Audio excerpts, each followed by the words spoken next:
Friends, welcome to my YouTube channel English Notes. Today I am going to explain you a courageous act, class 7 lesson 11. चलिए friends शुरू करते हैं lesson को। और आप lesson को थोड़ा सा बड़ा ध्यान से समझें, बड़े अच्छे से समझें। चैनल को सब्सक्राइब कर लें और वीडियो को बहुत ज़्यादा शेयर करें। चलिए, not to delay friends, we start. It was Sunday and the school was closed. Sunday का दिन था और स्कूल बंद था।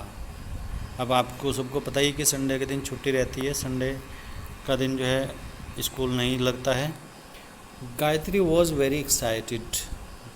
गायत्री बहुत ही उत्तेजित थी, बड़ा खुश थी। She was going fishing in the sea with her father. वह अपने पिताजी के साथ मछली पकड़ने समुद्र में जा रही थी। यानी कि समुद्र पर मछली पकड़ने के लिए अपने पिताजी के साथ वो जा रही थी। मछली पकड़ने के लिए वो एक्साइटेड थी, ठीक है, क्योंकि ये एक बड़ा साहसिक कार्य होता है और इसीलिए वो एक्साइटेड थी। Gayatri's father was a fisherman. Gayatri के पिताजी जो हैं वो एक मछुआरे थे। Every day he went out fishing to the sea. हर दिन हर रोज़ वह समुद्र पर मछली पकड़ने जाया करते थे। Went out fishing का मतलब यहाँ पे हो गया, नहीं कि बाहर जाते थे समुद्र पे मछली पकड़ने के लिए।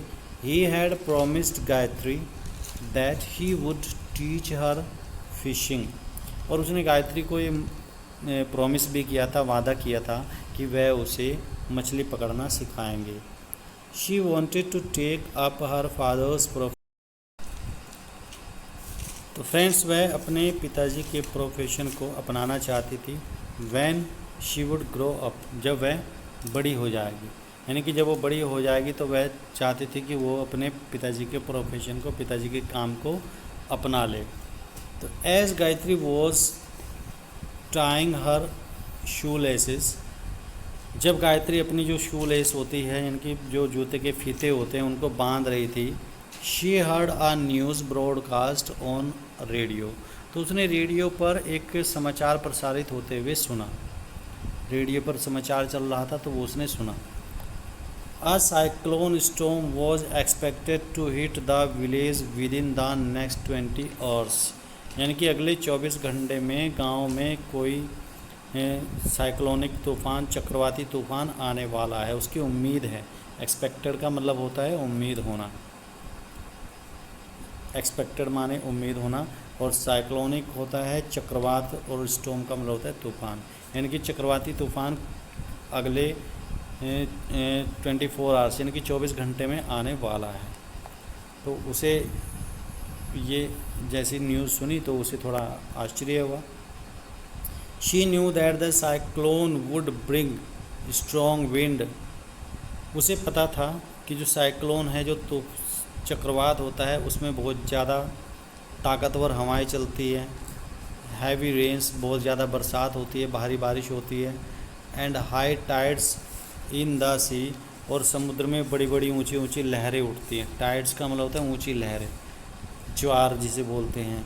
तो ज्वार भाटा आता है, ऊंची लहरें आती है। It would topple the trees, ये पेड़ों को नीचे गिरा देगा। डैमेज द हाउसेज, घरों को नष्ट कर देगा। एंड कोज फ्लड, और इससे बाढ़ आ जाएगी।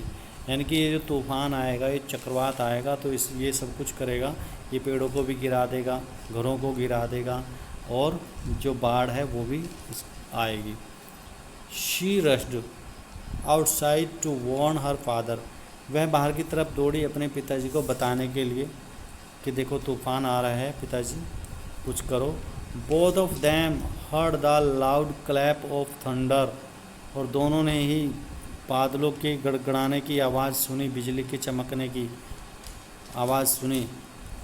थंडर का मतलब होता है गड़गड़ाहट, और क्लैप, लाउड क्लैप का मतलब यहाँ से बिजली के गड़गड़ाने की ज़ोर से आवाज़ सुनी।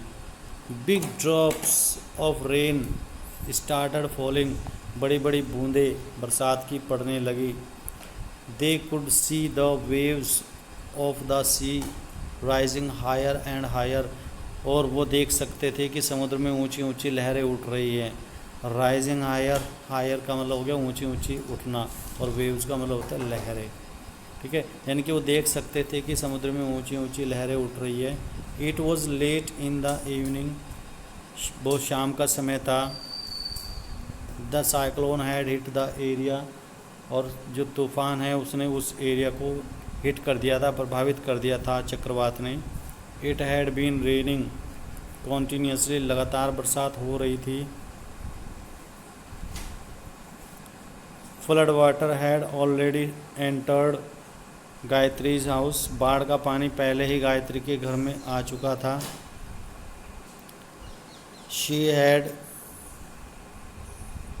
Had placed all the small house hold items like food articles utensils, उसने पहले ही अपने जो घर के ज़रूरी सामान थे उनको रख लिया था, जैसे भोजन और आर्टिकल्स कुछ चीज़ें, यूटेंसिल्स कुछ बर्तन, कैंडल्स एंड मैच बॉक्सेस, कुछ कैंडल थी उसमें, मोमबत्ती, मैच बॉक्सेस, माचिस and other articles on beds, और दूसरे जो चीज़ें होती हैं वो टेबल्स, चेयर्स, सभी बेड के ऊपर रख दिए थे उसने। By the morning a lot of water had entered the house, सुबह तक बहुत सारा पानी उसके घर में घुस गया था। After an uncomfortable night, Gayatri went to her terrace and looked around, एक अनकम्फर्टेबल नाइट उसने व्यतीत की थी। मतलब अनकम्फर्टेबल नाइट का मतलब होता है कि जिसमें आराम नहीं मिलता। ठीक है, तो ऐसी नाइट उसने एक व्यतीत की थी। Gayatri went to her terrace, Gayatri जो है वो अपनी छत पर चली गई थी, टेरेस का मतलब छत होता है। एंड लुक्ड अराउंड, और चारों तरफ देखा। The entire area was submerged in water, entire का मतलब होता है पूरा, पूरा का पूरा जो क्षेत्र था वो सब पानी में डूब गया था। सबमर्ज्ड का मतलब होता है डूब जाना। Only a few houses could be seen, केवल कुछ ही घरों को देखा जा सकता था। The little huts near her house could not be seen due to flood, छोटी छोटी जो झोपड़ियाँ थी उसके घर के आसपास वो तो दिख ही नहीं रही थी, उनको देखा ही नहीं जा सकता था ब्लड की वजह से, ड्यू टू फ्लड यानी कि ब्लड की वजह से। The homeless people were sitting on trees stumps and eight other places, और जो बेघर हो चुके थे जो लोग, वो पेड़ों के जो ठूंठ होते हैं उन पर बैठे हुए थे। स्टम्प्स का मतलब होता है तने, जो कटे हुए तने होते हैं उनके ऊपर बैठे हुए थे। एंड अदर प्लेसेस, और दूसरी जगह पर बैठे हुए थे। विच वर नॉट सबमर्ज्ड, जो डूबे नहीं थे, मतलब वो ऐसी जगह बैठे हुए थे जो डूबे नहीं थे। उनमें हम पेड़ के तने कह सकते हैं जो कटे हुए होते हैं। Gayatri thought that she should do something, Gayatri ने सोचा कि उसे कुछ करना चाहिए। शी स्वाम टुवर्ड्स द बोट, वो नाव की तरफ तैरने लगी। लाइंग आउटसाइड हर हाउस, जो उसके घर के बाहर पड़ी हुई थी। तो she rowed powerfully towards the marooned people, और उसने जो है ताकत से, अपनी ताकत से जो है उसको नाव को चलाया। रोड का मतलब होता है नाव को चलाना, काफ़ी ताकत लगानी पड़ती है नाव को चलाने के लिए। तो रोड पावरफुल्ली यानी कि पूरे ज़ोर से उसने नाव को चलाया। टुवर्ड्स द मैरून्ड पीपल, ऐसे लोगों के लिए जो वहाँ पर डूब रहे थे। तो she helped them board the boat, उसने उनकी हेल्प की वो जिससे कि नाव पर चढ़ सकें। बोर्ड का मतलब होता है चढ़ना। And road to the town hall, और फिर वो नगर के जो हॉल है वहाँ पर उसे उन्हें लाने में कामयाब रही। There they were received by the district authorities, वहाँ पर उन्होंने जो जिलाधिकारी होते हैं उन्होंने उन्हें रिसीव किया और उन्होंने उनको उतारा।